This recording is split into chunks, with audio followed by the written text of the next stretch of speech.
Hey moms, and welcome back to Momestly Me. In today's video, you're going to see a wrecked craft room become an awesome craft room and talk about what crafting means to me as a mom.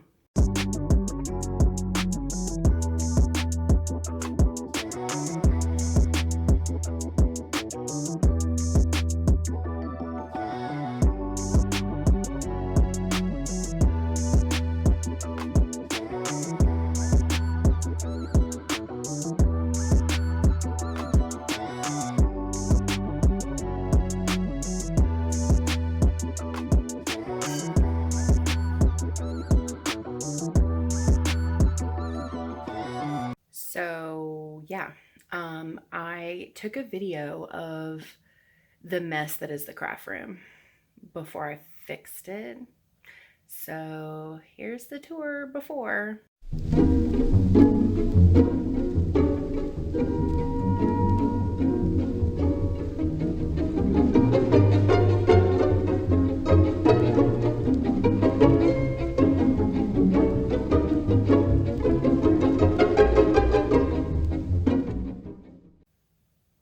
Yeah, it was a mess. We moved all the stuff down or up from downstairs when we decided to make our extra bedroom the craft area. And after we kind of put everything up here in our initial setup, we didn't really go through the closet and set it up the way it needed to be. So things just kind of kept piling up. And then we've been working on so many things off and on, and the kids have been coming in. So it had been kind of a mess. So here's after. First of all, look how clean, almost clean this floor is. So yeah, so this is the closet now. There's Josh. Say hi, Josh.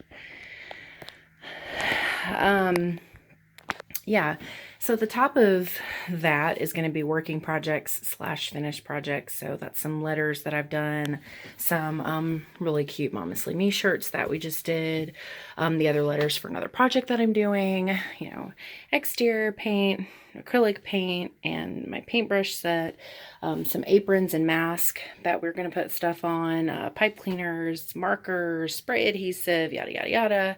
There's all kinds of stuff. Scrapbook up there, some things I'm going to put stuff on the koozies, some cups. This is one of my favorite things is my pencil case. It has all kinds of color pencils in it.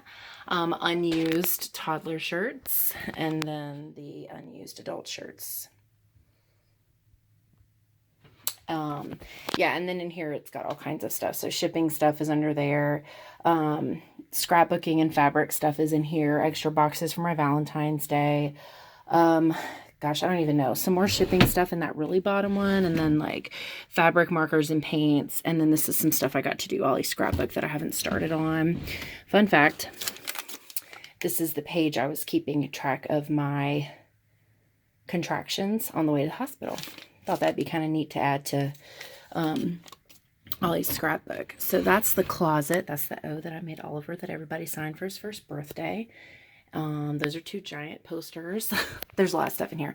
So these little cups were actually, whenever we are able to do more things out in the public, those are going to be in a giveaway basket that we were going to do.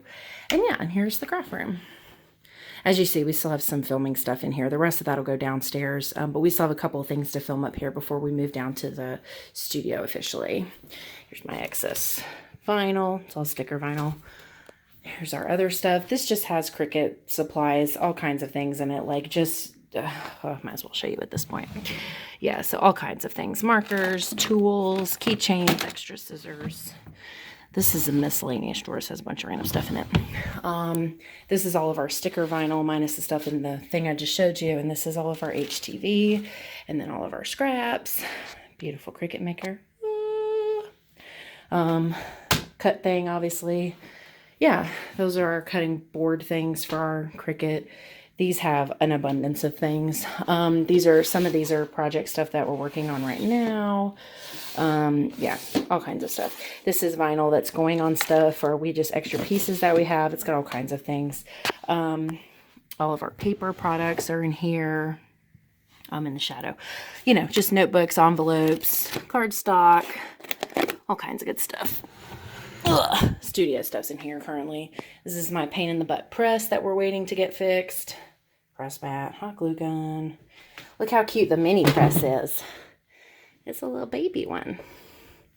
That's where my excess weeding stuff goes. Yeah, and then this is actually a really cool tool that Dawn gave me. I use it to weed because it has phenomenal light, but I also use it to take pictures of finished products as well. This is our vinyl chart that has like all the HTV that we could possibly want so that we know exactly what color it is when we get it. Fun fact, this is our Autism Society letter thanking us for the donations. For those of you who ordered autism awareness shirts, thank you so much. That went to a really great cause. And they sent us a thank you letter a little while ago. And then this is our little kid board. These are the M's that we used for the handcraft that we showed you guys in a previous video. That's Oliver and Aria's artwork from after they painted the dinosaur picture together, and so I just thought it'd be cute to put all that together. So yeah, so that's my clean and organized, craft room with my creepy attic. So yeah, so my crafting journey kind of started simple, and then I kind of really started wanting to be able to make my own stuff, just in general. At the time, I had a friend that I was paying to make me things on the Cricut, and it would either take a really long time or it just was kind of costing a decent amount because I order a lot of stuff.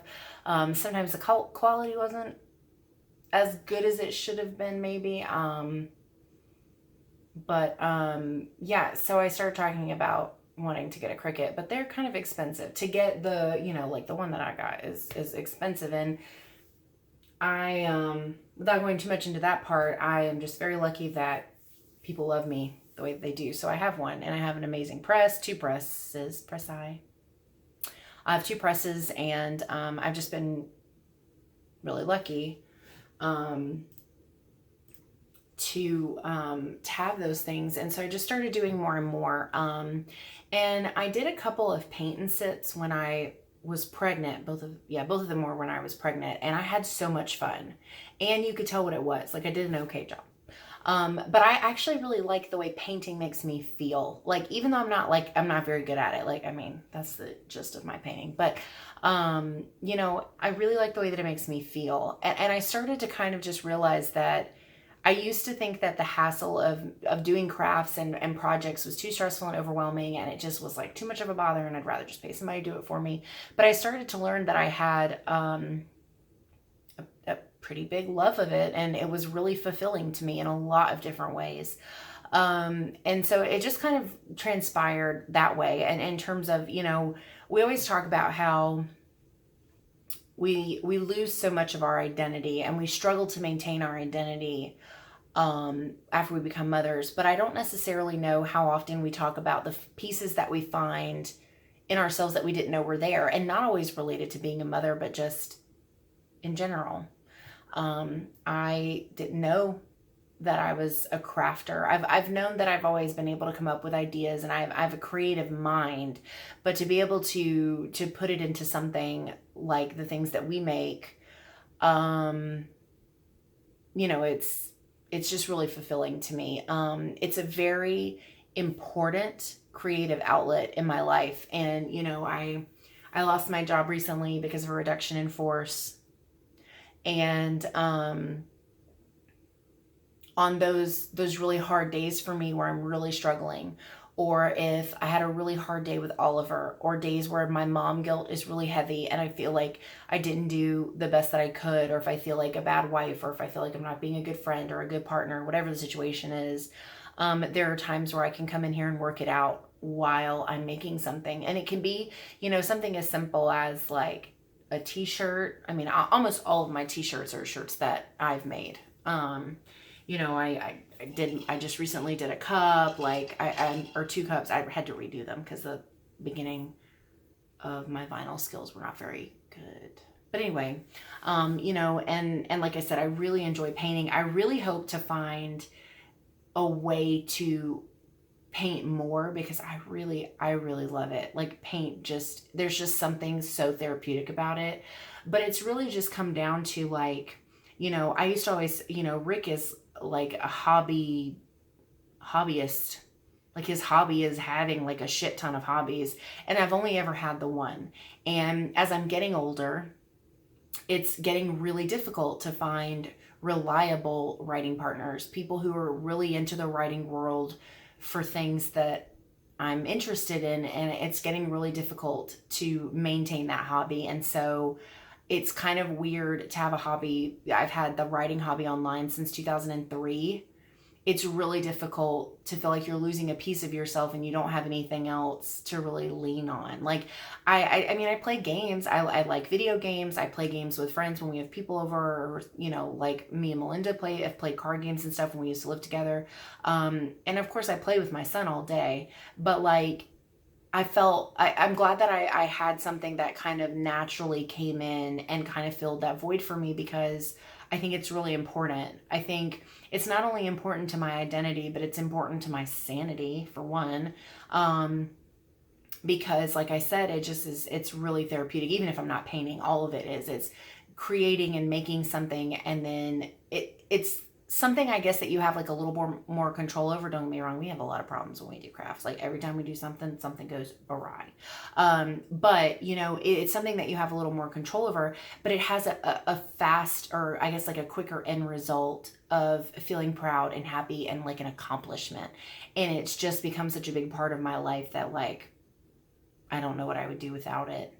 And I just think it's interesting, because I don't know that I've ever thought about identity this way before, in terms of what it would mean to lose it, or in this case, what it would mean to find it. And I think it's just been really fulfilling overall. I love making stuff. Like, I make stuff for people I care about. I did, quarantine onesies for people who commented on my Facebook, my personal Facebook, people that I know that have children. I made, I make Dawn all kinds of stuff for her boys, and I just did she's getting a new bike, and I did her helmet for her. And like, it's fun because not only is it like cutesy things, but it's like things that are really meaningful and mean something not only to me, but the person I'm making it for.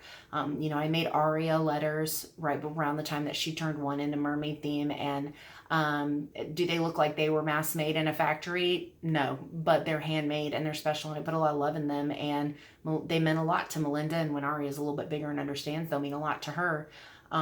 So that's been just an interesting journey in terms of finding new pieces of myself post becoming a mother that, like, I just didn't really think were going to be a thing. So it's been really fun. And I'm, like, Melinda and I have like this like list of things that we want to do. Like, so my Cricut does like everything. But I really want to practice some magnets, and I really want to get into like wood, or like doing things with wood, because I made 2 yard signs.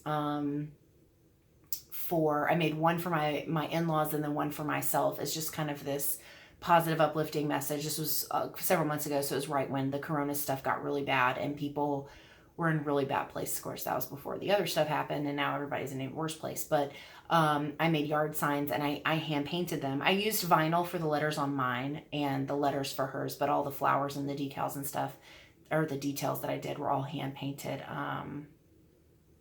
But yeah, so I did those and that was with wood. And I also made these 2, I'm sure you guys have seen them. They're the long things that say, "Look what I made," and it's got like little hooks for kids' artwork. So I actually had Rick cut a piece of wood for me. I want to learn to do that myself, but he cut a piece of wood in half for me, and I painted it, and I screwed in the hanging pieces, and I made 2 of them for Dawn, for both of her boys. And like, I'm just like finding how, like, I just like expanding and learning how to do all these things. I really want to learn to do wreaths. Some people say they're very simple, but let me just say this. I've seen wreaths made by people who say they're simple, and I don't really like all that I see.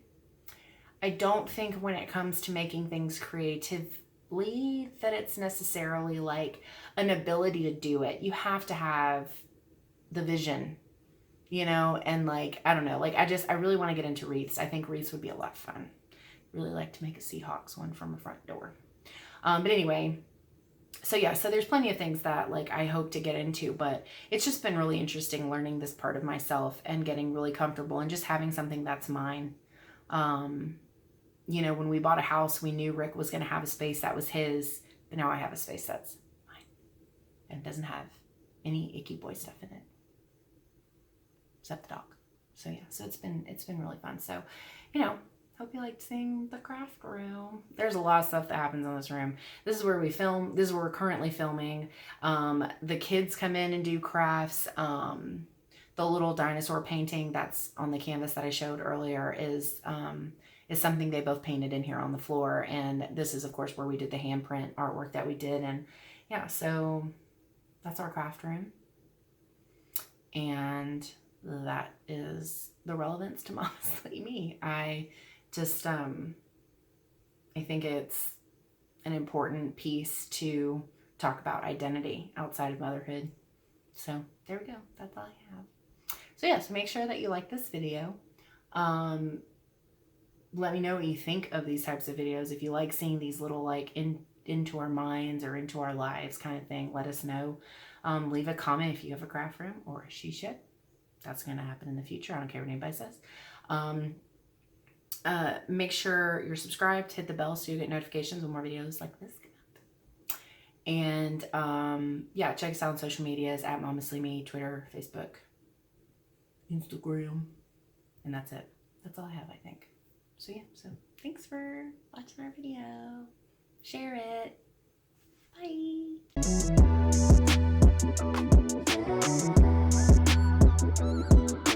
Bye.